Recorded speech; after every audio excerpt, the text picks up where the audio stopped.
What's going on, YouTube?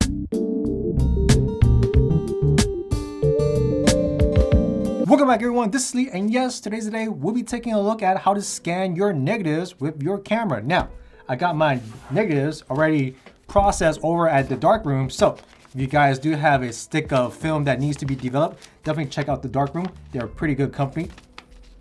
So the darkroom gave me my negatives, of course. They also scanned my negatives onto a DVD. And they gave me the contact sheet, of course. It's basically a bunch of thumbnails on a sheet. So I'm going to pick the one that we are going to scan together. And let me pick number 13 and 9A. Actually, I might do 13 actually. So I'm going to do 13. I'm going to find 13 in my negatives, and it's right over here.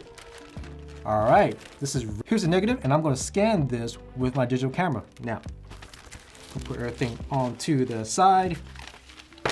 So in order to do this, you need a negative holder, and this is the Lomograph. I'll leave a link of this below, but this is how you install it. So first things first, you get this metal bracket, you place it on a table, and you lay this part on top of the metal bracket as so. And once you're able to line up the metal bracket onto the back side of this holder, place your negative on top of the bracket, and then you take this flattener right here, and you place it on top as so. It's kind of magnetic right here. Voila. And once you close it down like this, like a sandwich, you take the top off, and there you have it. There is your negative. So the next thing you need is a light table, and I got the Kaiser Slim Light Plano, and I'm going to lay it down like this. And make sure that it's clean. I'm going to wipe it down right now. Now I'm going to wipe it down with my Zeiss wipes right here. This is what I use to wipe my lenses. And I'm going to use this to wipe this glass down actually. Because if you don't wipe it down, it's going to show up in your scan, of course. So the next thing you'll need is your camera. Now, any camera will work. Just make sure you have a macro lens, of course. And also, as you can see, I do have a shutter trigger right here. And essentially why I bought this is because I don't want to keep pressing the shutter button right here, because once you touch this button while you're scanning, even a 2-second delay, you may introduce vibration. So with this trigger, I will never need to touch this camera at all. I'll just move the negative left to right, and it's just a simple workflow for me.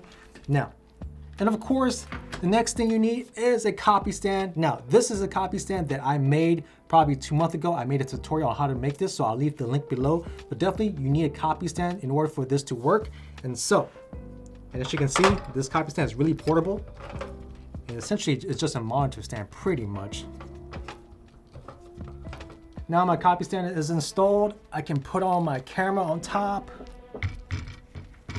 And of course, you definitely need a leveler right here. Essentially, this will allow me to straighten out the camera, because if the camera is kind of tilted in a weird direction, it's going to look distorted pretty much. So make sure you level your camera right before you start. All right, it works. Now I need to turn off the autofocus and put this on manual focus. And that's it.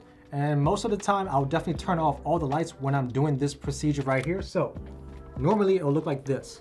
Now, just to keep things more consistent, make sure you turn off all your lights and make sure that the only light source that is lighting up your negative is from your light box.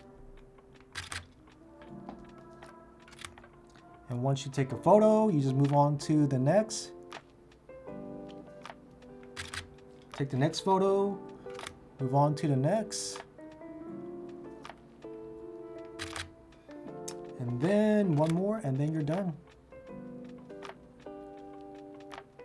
Now for the next step, we're gonna develop this in Lightroom. All right, here we are. We are in Lightroom, and currently we need to do one thing. We need to crop this photo. So make sure when you are cropping this photo, you are cropping most of the white axis off.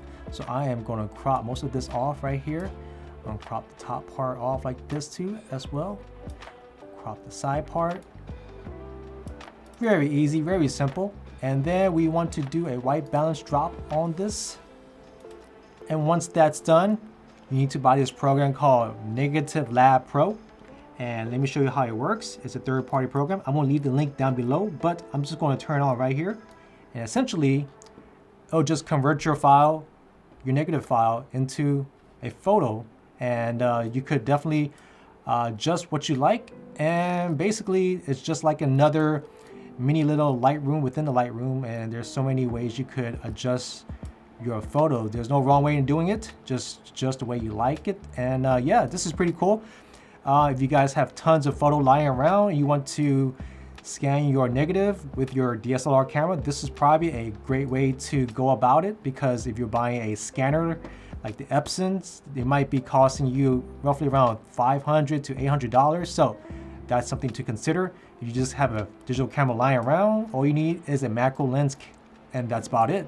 So anyways, thank you guys for checking me back. I hope you guys enjoyed this video. And yeah, this is a pretty interesting project. I think the next project, I will show you guys a full theme. So hopefully you guys stay tuned for that. And anyways, thank you guys for checking me back, and I'll see you guys next one, all right? Take it easy. Peace.